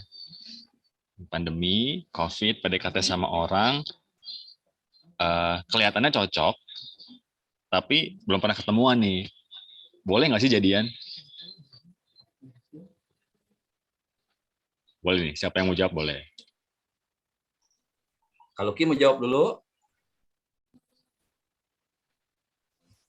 Aja dulu. Lagi PDKT sama cewek, pandemi gini, tapi belum pernah ketemu nih. Tapi kayaknya udah klik deh. Boleh nggak sih jadian tuh? Ya. Oke, saya sih coba kasih masukan, kasih jawaban begini. Bahwa kalau kita bicara tentang kata jadian dalam arti pacaran tadi ya, dalam pacaran tadi, itu kita selalu bicara tentang kata membangun. Jadi kalau bicara boleh, tapi kondisinya adalah bagaimana kita ngebangun. Dan di fase ketika hari ini memang masa pandemi, ya sudah banyak orang yang malah pakai masa pandemi ini langsung menikah. Nah, menikahnya karena apa? Tapi mereka melihat orientasinya adalah menikah gratis, menikah murah, dan menikah lain-lain ya. Dan tidak perlu sebuah penjajakan. Tapi alangkah baik ketika di masa pandemi ini kita ketemu, kita punya pasangan yang kelihatannya kira-kira cocok, akhirnya kita jadian, it's okay. Ya, apalagi masa pandemi ini kan, peluang-peluang untuk istilahnya ketemu secara langsung gitu ya, secara langsung, terus dalam tanda petik tadi melakukan satu kontak gitu ya, yang tadi bersentuhan itu udah jelas enggak gitu ya. Tapi inilah satu momentum yang mungkin bisa Daniel, kalau hari ini memang Daniel yang sedang yang Gue lagi ceritain Samuel sih. Inilah satu momentum yang sangat baik untuk bisa menjajaki tadi, tentang 3 hal tadi, yang bagaimana setiap kita bisa saling mengetahui bahwa kamu dan saya hari ini betul-betul cinta firman Tuhan. Kamu dan hari ini betul-betul benci dosa loh. Nggak ada lagi omongan-omongan yang nyeleneh. Gimana kamu gini, kan sekarang juga ada peluang dosa. Saya ngomong secara vulgar aja. Walaupun sekarang secara kondisi pandemi terjadi nggak bisa ketemu, bisa aja kan kasih foto-foto vulgar dari kita. Ya, kalau kamu benar-benar kamu cinta aku, so kamu lihat dong, kamu foto dong, kamu nggak pakai busana, itu bisa terjadi. Ya, itu bisa terjadi. Dan akhirnya kita nggak bisa lawan ranah dosa itu ketika kita akhirnya tergoda. Aduh, udahlah, pandemi boleh terjadi, tapi kita pun bisa ketemuan. Ujungnya seperti itu. Jadi peluang si iblis akhirnya, makanya jangan buka celah buat si iblis. Ya, indikator 3 itu harus menjadi satu parameter dalam kehidupan kita orang percaya, bahwa kita berdua cinta firman. Bukan nggak akhirnya ngomong firman, kamu coba Matius 3, nggak ngomongin kayak begitu, enggak ya, tapi kita bisa tentang kebenaran firman. Kita benci dengan dosa, begitu kita ngomongin udah mulai ada sedikit negatif, kita bisa saling menasehati. Aduh, kita ngomongin yang positif aja deh, ngomongin yang baik-baik. Gitu. Sehingga akhirnya apa? Hubungan Daniel aja. Hubungan Daniel aja, ngambil dulu ya, hubungan Daniel dengan pasangan yang ditetapkan untuk jadi pacar itu bisa bertumbuh, menghasilkan buah gitu ya, menghasilkan buah apa? Jadi punya rasa nyaman, punya rasa damai, dan ada pertumbuhan secara rohani, itu penting. Itu yang dari saya. Mungkin Lucky bisa kasih tambah. Okay. Next question. Ini ada Mami Amora sama Bugem nih. Pertanyaan gue kayak gini. Boleh nggak sih cewek yang nembak duluan, Bugem atau Del? Boleh nggak sih kalau cewek yang nembak duluan nih? Ada Sarnen, ada Nelly. Gimana pandangannya? Menyatain kalau dia tuh suka gitu, tapi nggak nembak. Oke. Tapi kalau boleh juga ya terserah ceweknya. Sini. Bugem gimana nih, Bugem? Pendapat Bugem soal cewek boleh nggak sih nembak duluan? Kayaknya boleh kalau berani ya. Tapi kebanyakan kan cewek-cewek tuh yang ngerasa ya malu lah gitu loh, maksudnya masa sih gitu cewek nembak, tapi boleh juga sih. Oke. So next question. Kalau cowoknya pendiam gitu kan, cowoknya malu banget gitu kan, ya mau kapan jadiannya? Cowoknya nggak peka gitu ya, kayak Samuel. Kayak mama ke papa gitu. Nah, flashback nih. Oke, next question mungkin Kak Luki bisa jawab nih. Kak Luki mau ngomong tuh, Kak Luki tuh. Tapi gini ya, kan kalau dibilang boleh atau enggak itu kan kalau kita dengan kultur yang dulu biasanya memang agak gengsi kalau cewek nembak duluan, bener nggak sih? Jadi kayak ada kultur di balik itu gitu, ada budaya di balik itu. Ketika cewek nembak kesannya tuh kayak lu terlalu gampang banget gitu. Tapi dengan budaya sekarang, di zaman sekarang, dengan istilahnya udah ada cross kultur, udah ada cross budaya yang dari barat, dari kita gitu ya. Jadi ya believe it or not gitu, itu menjadi hal yang biasa sih. Tapi balik lagi ke personal, makanya ada orang yang akan setuju dengan itu, ada orang yang tidak setuju juga dengan itu. Jadi kita tetap harus respect, tapi pada intinya seperti yang Kak Benny bilang tadi, yang mau nyatainnya siapa, tapi waktu ngejalaninnya itu harus seperti yang Kak Benny bilang tadi. Itu yang menjadi pokoknya, harus yang menjadi dasarnya. Yang paling yang ngerinya ya kalau yang ada cowoknya yang nyatain duluan, tapi ngejalaninnya justru malah cowoknya yang rusak gitu. Atau sebaliknya. Jadi tetap aja balik lagi, itu mah bicara tentang kemajuan zaman sekarang dengan kultur yang udah ada pertukaran budaya yang kita nggak bisa tahan gitu, dan itu pasti akan terjadi dalam kehidupan, apalagi misalkan dengan kultur budaya orang tua yang masih strict ya Kak Benny, masih masa kamu gini gitu. Nah itu apalagi misalkan ada budaya dari ini, budaya dari, nikah harus begini begini. Nah itu kan juga menjadi satu hal. Nah cuman ketika ada cross culture, nah itu yang akhirnya menjadi ngeblend sih, menjadi lebih oh ya nggak apa-apa, tapi yang penting ada nilai dasar, nilai utama yang dijalani gitu aja sih. Oke. Ini pertanyaannya next buat yang masih sekolah nih. Kalau orang tua belum kasih izin buat pacaran dengan alasan kayak tadi, dengan alasan suruh kelarin kuliah dulu. Ini kita harus gimana nih Pak Ben? Tapi ini pengalaman nih kalau ini. Nah, jadi orang tuanya belum kasih izin buat Kasih Ali pacaran. ketawanya kenceng deh. Kita harus beresin kuliah dulu nih kata papa mama. Itu gimana tuh? Ya, makanya gini, sebetulnya ada kekhawatiran dari orang tua yang melihat bahwa anak-anak itu belum masanya, belum saatnya untuk punya pacar. Takutnya apa yang dipikirkan oleh orang tua untuk keberhasilannya itu menjadi terganggu, ya menjadi terganggu.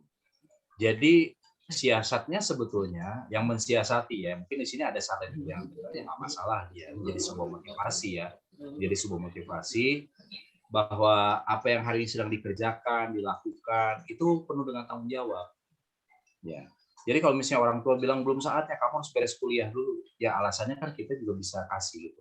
Bahwa hari ini kalaupun saya punya pasangan itu tidak mengganggu segala hal, baik itu studi, baik itu peningkatan kerohanian gitu ya, pelayan itu semuanya berjalan normal ya. Dan itu bisa juga kita kasih satu rambu yang memang juga nggak bisa kita bohong-bohongin gitu ya. Kedekatan kita sama Tuhan sebagai anak ya, anggaplah saya sebagai anak. Saya menjadi orang yang betul-betul penuh integritas tanpa harus dilihat oleh orang tua, kita melakukan hal yang benar, yang baik gitu kan. Sebetulnya akhirnya itu akan bergeser. Itu akan bergeser. Contoh seperti kayak begini sama dengan nanti kamu boleh pegang handphone kalau pas kelas sudah masuk SMA, kayak gitu kan, masuk SMA. Tapi ternyata saya sebagai orang tua bisa melihat sebuah tanggung jawab yang besar dari anak saya dari mulai SMP misalnya. Ketika kalian SMP sudah bisa pegang handphone dengan baik, dengan benar, dengan bertanggung jawab, saya akan kasih gitu. Ya, itu salah satu yang memang contoh aja gitu. Ketika kalian pernah hilang handphone, saya bilang, mulai saat ini papa nggak akan kasih handphone kamu. Tapi sampai kapan batas waktunya? Sampai kamu bilang bahwa perlu handphone. Yang kedua, siap bertanggung jawab dengan handphone tersebut. Ya, ketika dia bilang, Pak, aku udah perlu handphone, aku siap untuk bertanggung jawab, saya langsung kasih. Ya, bahkan mungkin ketika saya kasih juga langsung kita bisa langsung upgrade menjadi sesuatu yang menjadi kebutuhannya. Hidup kita sama. Ya, kalau kita bisa menunjukin tanggung jawab kita tadi, ya ada rambu-rambunya tadi kalau Ki bilang ada rambu-rambunya, kita pastilah hal-hal tersebut akan menjadi satu kelonggaran kali ya, atau menjadi satu kebijakan yang berubah. Tapi kembali kita pahami bahwa orang tua punya satu maksud pasti yang baik. Ya, supaya kita bisa konsentrasi dengan apa yang menjadi tujuan hidup kita, ya apa yang menjadi cita-cita kita, tidak terganggu dulu dengan hal-hal yang sifatnya adalah membuat sebuah akhirnya konflik ya di dalamnya. Makanya kalau kita bisa sehat tadi, bahwa aktivitas kehidupan kita senternya itu adalah tentang komunikasi, ya kita juga bisa melihat bahwa ketika pacaran itu selalu melihat secara objektif, pasti akan berbeda lah, polanya akan berbeda gitu kali. Oke. Dari Kamuel, Nelly, Bernice, Sarlen, James, Siska, ada yang mau nanya nggak nih? Ini kita punya waktu Q&A sampai jam 7 kali ya. Ada? James, ada yang mau nanya nggak, James? Semua tanya. Sarlen nih, masih SMA nih, gimana sih? Gimana ya kehidupan SMA? Atau enggak ini deh? Gitu. Ada Nelly? Terus kalian udah open kamera tuh. Tuh, mau nanya kayaknya nih. Oke, gini deh. Ini sedikit tricky mungkin kalau Ki atau Kak Sherly boleh jawab. Dari Kamuel sih yang chat gua. Boleh nggak sih? Kita deketin cewek atau cowok yang udah punya pacar nih, kan mereka belum resmi nikah kan? Boleh nggak sih? Boleh deh. Kalau ada Kok pakai nama aku? pandangan gitu ya. Gimana nih? Siapa tahu kan, kayak James lagi suka banget nih sama cewek, tapi dia udah punya apa namanya, udah punya monyetnya gitu ya. Gimana? Dari Kaluki atau Bugem deh, coba.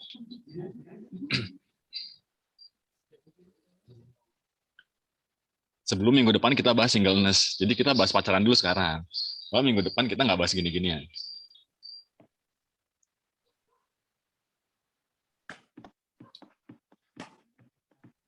Boleh nggak kali ini?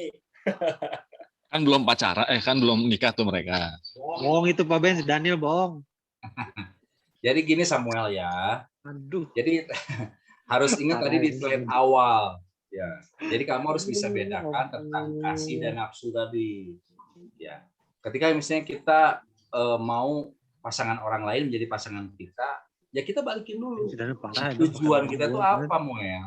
Tujuan kamu apa? Apakah kamu kasih atau kamu nafsu? Ya. Karena kalau kamu bicara nafsu, kamu akan hanya bicara tentang kepuasan diri sendiri. Ketika kamu bicara tentang nafsu, Yakobus 3 ayat 16 tadi katakan bahwa kamu akan mengorbankan orang lain. Ya, untuk apa? Untuk mengambil pasangannya menjadi pasanganku, ya kan? Ya, akhirnya ya akan jadi konflik, akan jadi masalah gitu ya. Tapi kalau orientasinya adalah kasih, ya kamu akan melihat nanti kamu berdoa aja, mudah-mudahan dia putus gitu. Amin. Ada yang lain nggak? Jadi jawabannya boleh, tapi caranya bener. Oh, okay. Caranya didoakan ya, caranya didoakan.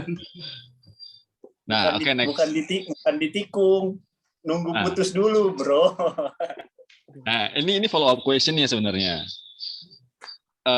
Kalau kita pernah ditikung sama teman sendiri, Bugem, gimana caranya biar nggak dendam? Pengalaman si Dani. Itu gua sih. Apa nih? Kalau kita pernah ditikung sama teman sendiri, gimana caranya supaya kita nggak dendam?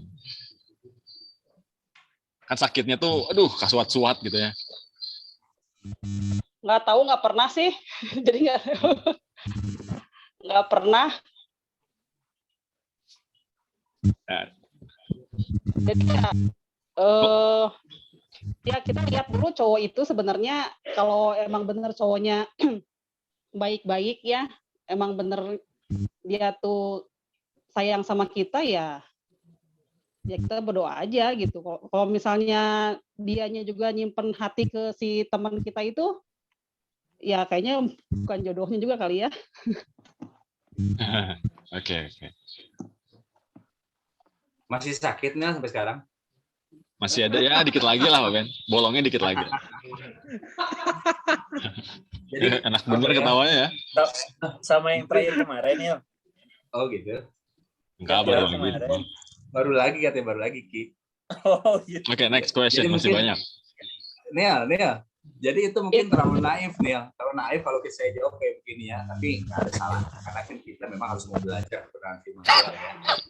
Kalau kita hidup bersama dengan Kristus yang adalah pemaaf, kita bisa mengampuni. Gitu. Oh, mantap. Nah, next question nih. Sekarang kan 2022 gitu ya.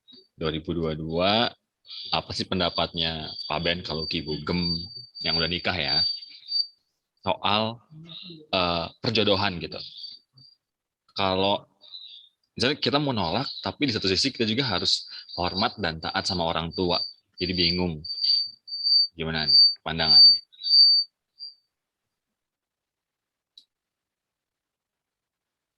By the way, masih di mute, Pak Ben.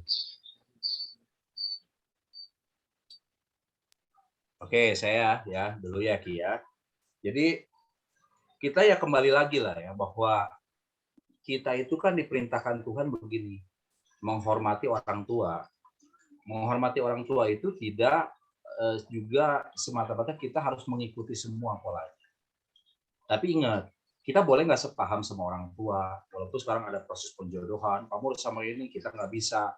Boleh kok kita melawan. Cuman ingat, kita harus tetap menghormati dia sebagai orang tua.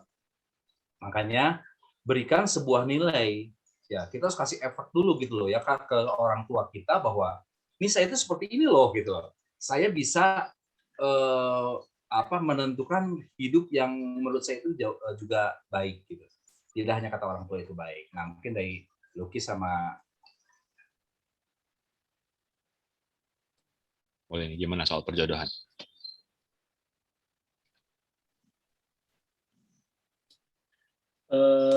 Soal perjodohan ya, ini sudah bukan zaman Siti Nurbaya sebenarnya. Tapi begini, seperti Kak Benny tadi bilang ya, balik lagi sama tanggung jawab ya, sama tanggung jawab.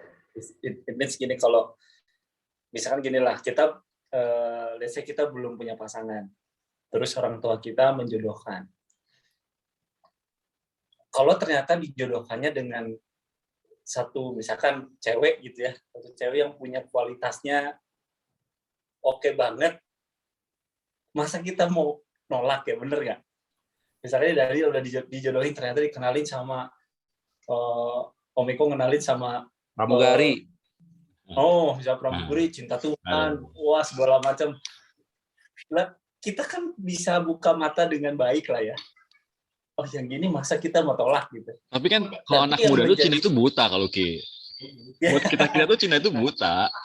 Nah, cinta buta itu dalam artian gini.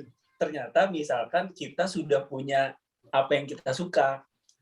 Misalkan kita udah suka sama cewek lain gitu atau cowok lain. Nah, itu yang akan menjadi menjadi dilema dalam hati, pas kalau terjadi jodohnya ternyata ya memang nggak sesuai, mungkin kita bisa mempertanggungjawabkan pasangan yang kita sudah suka gitu. Tapi kalau misalkan ternyata kita belum punya pasangan dan nggak ada masalahnya, ya kita bisa coba mengenal dulu, balik lagi kita kenal dulu seperti apa sih.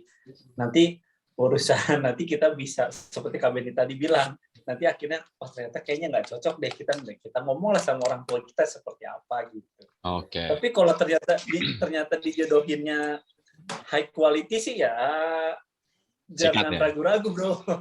Sikat. Oke. Next question. Kalau orang buta tuh bisa bikin meja bagus nggak kira-kira? Misalnya membuat meja bagus, orang buta bisa nggak? Nggak bisa. Nggak bisa ya. Jadi sebetulnya cinta itu nggak buta. Ya, cinta itu ngebangun. Nah, orang ngebangun tuh nggak mungkin buta. Jadi nggak ada cinta itu buta. Cinta itu membangun. Tuh, denger ya anak-anak muda tuh. Cinta itu nggak buta. Tapi bucin. Bucin. Oke, next question. Ini dari James sama Siska nih. Pertanyaannya sama. Nanya nih.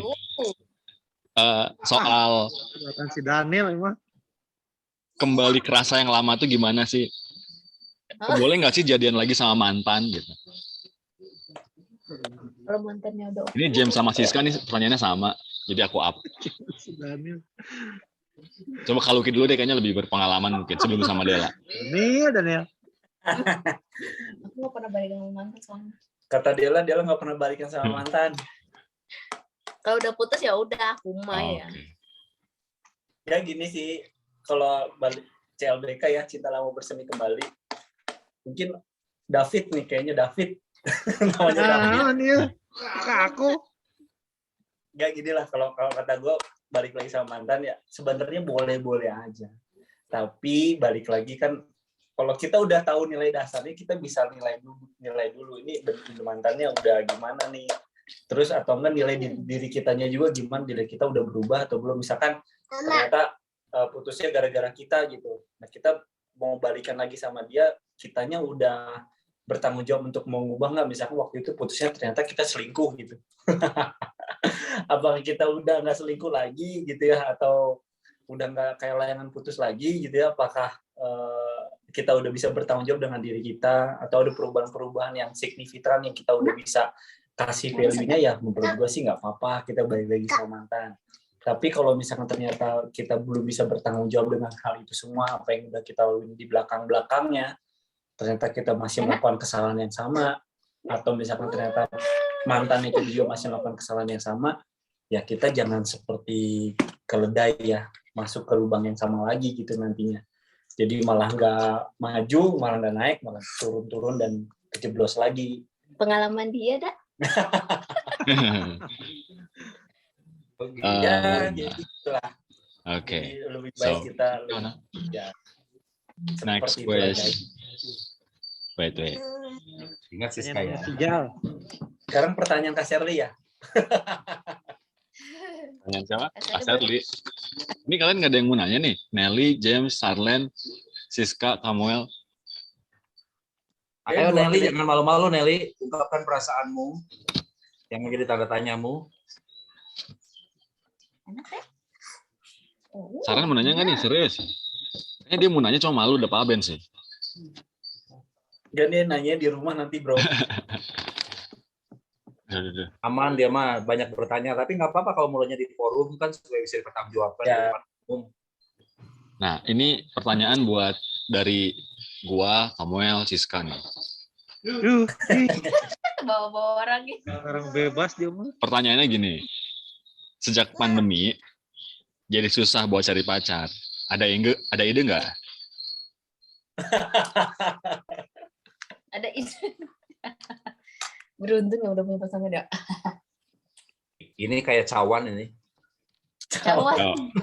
Ini pertanyaannya masih banyak. Lu kan lah cawan ini. Deal. Ya. Acara KKR berkurang ya. Oh iya. Duh, Acara retreat nggak ada. Gitu. kumpul-kumpul Iya. sama gereja lain udah jarang gitu ya. Jadi saya ada satu cerita nih. Kemarin waktu lagi ingat kan saya pernah melayani satu tim pengembalaan yang di GPDI yang di Pangandaran ya, GPDI Pangandaran. Jadi ada stafnya itu akhirnya bikin ya mungkin GPDI waktu itu lagi bikin acara tapi online sih sebetulnya acara online. Nah akhirnya di acara online itu kan muncul tuh ada anak-anak pengurus-pengurus lah kayak begitu ya. Walaupun secara online loh gitu. Nah sampai akhirnya dari situ mereka akhirnya berlanjut di chatting. Ya yang baru nih. Dan akhirnya menikah. Jadi memang ya semuanya balik lagi lah waktu Tuhan yang terbaik. Nanti Ada peluang berarti. Tuhan nanti juga kasih lah. Jadi Siska tenang aja gitu ya. Walaupun ini masa pandemi, kalau udah waktunya Tuhan mah nanti dikasih sis. Muel ya sama Muel tadi siapa? Siska Muel sama Dani ya sama. Tolong Tenang, ya. tim riset and development tolong dicatat. Jadi nanti mungkin Curhatan si Daniel semua nih Mal. Ini gue udah riset ini ke 50 jadi sampel. kalau ada kegiatan nanti, kalian gabung tuh gimana? Jangan pernah ragu-ragu untuk ikut. Siapa tahu di situ nanti masanya. Nah, KBN boleh usul nggak? Apa gimana? Boleh usul. Nanti KBN kalau pelayanan di luar ke gereja-gereja, mungkin boleh bawa Samuel atau Daniel untuk mendampingi. Oh siap. Barangkali. itu kan sudah diwacanakan. Barangkali nanti kan Udah nyangkut gitu. ada sinyal-sinyal apa gitu. Siap. Oke. Next question. Sorry. Bentar. Ini dari David Ganteng ya. Amat yang nanya. Ini dari David Ganteng. Oh, dari teman-teman. Ini kan ganteng-ganteng dan cantik ya anak-anak Kid First Life tuh. Gimana caranya nyikapin seseorang yang sedang deketin kita tapi kita nggak suka sama dia? Nah, Bugem gimana nih? Cara kita nyikapin ada orang yang sedang deketin kita tapi kita nggak suka sama dia. Nah, banyak pengalamannya. Ya jangan di PHP-in lah. Tuh, Marlen, tuh.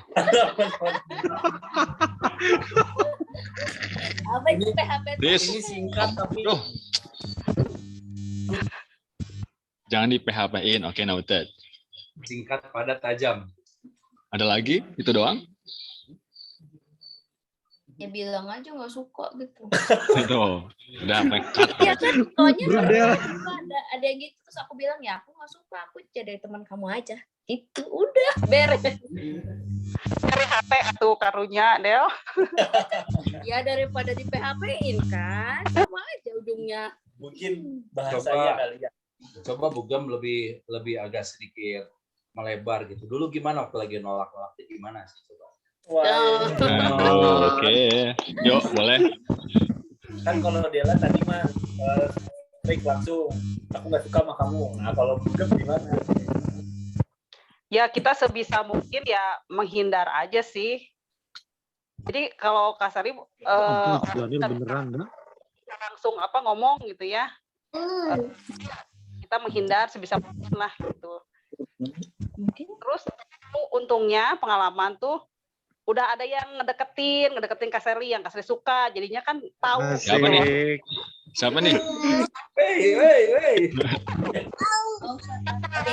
Jadi aman itu. Oke. Oh nggak ada habis nih. Kak Sherly baju. Oke, I think ini penting sih. Next question. Kita punya pacar, tapi dia nolak untuk ketemu sama keluarga kita. Itu gimana? Gimana? Lalu putus-putus. Oh, sorry. Case-nya adalah kita punya pacar, tapi dia tuh selalu nolak untuk ketemu sama keluarga kita. Itu gimana tuh menurut Pak Gem? Ada beberapa kemungkinan. Nolaknya mungkin satu nggak percaya diri, ya bisa ya. Tapi kita ambil positive thinking dulu ya. Mungkin dia nggak percaya diri untuk ketemu dengan keluarga kita, atau ya memang sebetulnya juga belum serius, ya, belum serius. Jadi memang harus dipastikan sih sebetulnya tadi yang yang saya sampaikan tadi kan, bagaimana peralihannya bahwa kita itu harus melihat bahwa kita ini makhluk sosial, ya, bahwa itu tidak akan pernah mempengaruhi sosial tadi. Begitu pacaran harusnya nggak mempengaruhi, dia berani akhirnya berani ketemu sama keluarga. Karena kalau biasanya orang yang nggak berani ketemu sama keluarga, ujung-ujungnya membuat batasan. Kita punya acara keluarga, akhirnya acara sama keluarga nggak mau acara sama aku gitu. Padahal begitu dibawa gabung sama keluarga kita juga dia nggak mau. Nah ini memang tadi itu perlu dibangun dulu keterbukaan tadi gitu, untuk bisa saling memberi, saling menerima gitu kan. Jadi nggak takut gitu. Ini yang dalam kasusnya nih, yang cowok nggak berani datang ke tempat cewek, cewek nggak berani datang ke cowok. Ya, case-nya dua-duanya gitu misalkan ya. Oh, dua-duanya. Ya seperti itu. Jadi kita ngelihat dulu ya studi kasusnya seperti apa. Apakah memang nggak percaya diri? Aduh, aku belum percaya diri. Dengan contoh gini, dulu juga ketika saya pacaran gitu ya, mengumpul sama keluarga besar dari keluarga Kak Sherly gitu kan, ada juga nggak pede gitu. Aduh, dibawa ke sana kayak gimana gitu kan. Terus ya ini kita ngobrol-ngobrolan dulu aja gitu ya. Kan ini kebanyakan dari Kak Sherly itu kan orang-orang Tangerang semua ke sana ya. Terus saya suka bawa mobil pick up kayak gitu kan. Ada yang gedein hati kayak begini. Udah tenang aja, orang-orang Chinese mah suka kok. Kalau misalnya ngelihat orang yang datang pakai mobil pick up gitu. Tandanya apa? Tandanya orangnya mau kerja keras, kan kayak gitu. Tapi dasarnya apa? Nggak pede dulu. Dasarnya nggak pede. Ya kita harus ngelihat dulu lah dari latar belakangnya itu. Jangan cepat juga langsung kita menghakimi seperti apa. Makanya keterbukaan itu harus perlu ada ya, untuk kita bisa saling memberi dan bisa saling menerima tadi. Ini kontrol dulu nih kembali. Oke. Wait. Oh ini. Oke, itu aja untuk youth sore ini. Thank you Pak Beni udah mau share, juga untuk teman-teman yang udah ngasih Q&A tadi, Siska, James, kamu yang masih banyak banget pertanyaan, thank you. Kita mau tutup, mau minta Pak Ben untuk tutup. Oh ya, next week kita bakal masih bahas dating. Kali dia yang bakal bawain, so sampai ketemu jam 5 minggu depan, jangan sampai kelewatan. Itu aja, thank you teman-teman udah mau datang, dan yuk kita sama-sama tutup, minta Pak Ben untuk tutup nih. Ya, kita satu dalam doa. Terima kasih Tuhan buat sore yang indah ini. Untuk kami ya Tuhan, dapat belajar bersama, terutama buat anak-anak mudamu ya Tuhan, di GBT Cimahi Tuhan. Yang kami mau terus belajar dalam kehidupan kami berproses. Sehingga kami ya Tuhan, dapat lebih bijak. Anak-anak muda ini ya Tuhan, dapat lebih melihat masa yang tepat untuk mereka itu membangun sebuah hubungan khusus dengan lawan jenis, dengan pasangannya Tuhan, bahwa mereka dapat menempatkan kehidupan mereka menjadi membuat sebuah keputusan yang didasari oleh kasih, bukan oleh nafsu. Sehingga apapun yang mereka akan putuskan, mereka kerjakan, itu orientasinya adalah tentang Engkau Tuhan. Tentang membangun sebuah hubungan, menjadikan mereka lebih baik lagi, mereka mengalami peningkatan dalam kehidupan, di dalam motivasi, di dalam pelayanan, dan mereka semakin memuliakan nama Engkau ya Tuhan. Hamba ya Tuhan malam ini ya Tuhan, mengangkat tangan, melepas berkat, memagari setiap anak-anak muda-Mu ya Tuhan. Engkau yang memagari mereka dengan kasih-Mu, dengan kuasa-Mu, dengan hukum-Mu yang adil Tuhan. Sehingga mereka ya Tuhan dapat ada di dalam rambu yang benar. Bahkan mereka dapat melihat rambu-rambu itu ya Tuhan, kapan mereka harus berjalan, kapan mereka harus berhati-hati, kapan mereka harus memutuskan berhenti Tuhan. Terima kasih Bapa, mungkin tidak banyak yang hamba sampaikan, tapi biarlah ya Tuhan kebenaran firman itu boleh menjadi rema dalam setiap anak-anak muda ini Tuhan. Sehingga mereka ya Tuhan dapat mengisi masa muda mereka dengan takut akan Engkau ya Tuhan, dengan hidup di dalam kekudusan ya Bapa. Sehingga mereka ya Tuhan boleh menjadi pribadi-pribadi, anak-anak muda-Mu yang memuliakan Engkau. Dan kami percaya Tuhan, hamba menyerahkan mereka ke dalam tangan Engkau. Jika hari ini juga mereka merindukan pasangan hidup di dalam kehidupan mereka Tuhan, Engkau sudah menyiapkan yang terbaik atas hidup mereka. Engkau juga menyiapkan satu strategi, satu keputusan untuk mereka membuat keputusan, memilih pasangan hidupnya Tuhan, untuk mereka berpacaran dan mereka mempersiapkan diri mereka untuk ya Tuhan masuk di dalam jenjang pernikahan. Dan mereka juga akan belajar Tuhan tentang sebuah kesendirian hingga pada saat ini saat mereka single, itu adalah bukan satu hal yang minus ya Tuhan di mata Engkau, tapi semua adalah masa yang harus mereka jalani untuk mereka hidup memiliki orientasi kebenaran firman-Mu ya Bapak. Engkau memberkati ya Tuhan, seluruh ya Tuhan, leader-leader ya Tuhan yang ada di YCL-nya Tuhan, agar mereka boleh terus membawa anak-anak muda di GBT Cimahi ini semakin ada dalam perkenanan-Mu ya Tuhan. Kau yang sudah memberkati setiap kami yang hadir pada saatnya Tuhan, biarlah kami ya Tuhan boleh menikmati berkat-berkat itu sempurna dalam setiap kehidupan kami ya Tuhan. Sebentar kami akan menutup ya Tuhan, ruang Zoom ini ya Tuhan, dan kasih-Mu senantiasa ada atas setiap kami. Kita sama-sama tadahkan tangan kita, arahkan hati kita kepada Tuhan. Tuhan memberkati dan menyertai Engkau. Tuhan menghadapkan wajah-Nya kepadamu, memberikan Engkau damai sejahtera. Dan Tuhan menyinari Engkau dengan kasih karunia wajah-Nya untuk memberikan Engkau kasih karunia. Kiranya kasih karunia Allah Bapa, cinta kasih Tuhan Yesus Kristus, di dalam persekutuan bersama dengan Roh Kudus, untuk memberkati, menyertai kamu sekalian. Menyertai kamu yang hari ini sudah berumah tangga, menyertai kamu yang hari ini sedang menjalani kehidupanmu di dalam masa-masa yang kau sedang jalani. Memberkati setiap usaha pekerjaanmu, memberkati setiap pengharapanmu untuk pekerjaanmu, memberkati studimu, memberkati setiap pergumulan kehidupanmu. Jawaban yang terbaik Tuhan sudah siapkan dan sudah menjadi bagian. Kau akan menikmati semua itu sesuai dengan waktunya Tuhan. Bahkan terus naik, tidak pernah menjadi turun. Karena kau sudah ditentukan menjadi kepala bukan ekor di dalam kesetiaanmu. Oleh karena itu terimalah berkat, cinta kasih, damai sejahtera Allah mulai malam ini sampai Maranatha Tuhan Yesus datang untuk kedua kalinya. Di dalam nama Tuhan Yesus Kristus, kami sudah berdoa dan kami mengalaskan doa ini hanya di dalam nama Engkau saja Tuhan. Haleluya, haleluya, amin. Thank you all. Thank you semua. Oh iya, boleh. Nah, sini sudah cabut. Apa cabut? Ayo, boleh, ayo, Pak. Ayo. Nel, ayo on cam dong, Nel.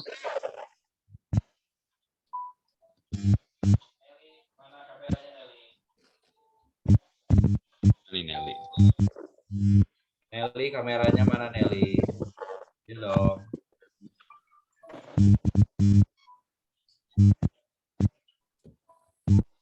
Ketiduran dia.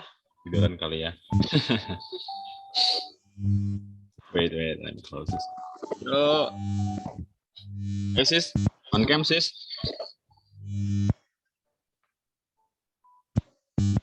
Siska main dulu nih. Sekali lagi masak. Siap ya. Tuh 2, 3. Oh, Siska muncul chatboxnya bentar. Wait.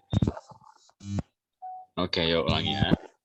1, 2, 3. Karena gaya bebas sekali terakhir. Kamal jangan setengah dong. Rijal mana Rijal? Rijal, Dela, Amora. Nah, mau in frame nggak? Amora lagi sibuk Masak. main.